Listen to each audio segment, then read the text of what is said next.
Hello, today I'm going to show you how we finished off our ordinary laundry room to make it a little more finished. For many years I've been wanting to add a wooden countertop on top of the washer and dryer. We began the project by attaching 1x2 supports around the perimeter of where we would have the countertop. We located the studs and made sure to screw the supports into the studs.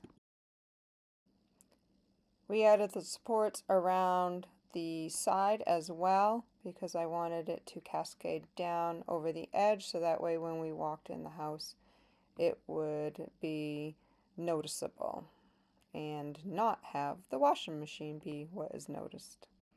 We cut the countertop, it's a butcher block, so it was all one piece.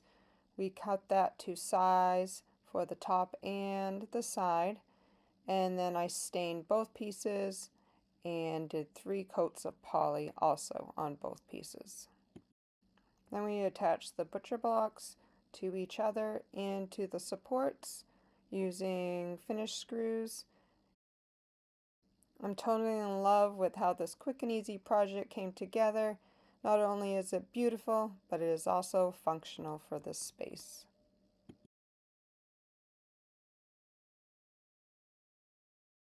If you find my videos useful or entertaining, please click like and subscribe. Thank you.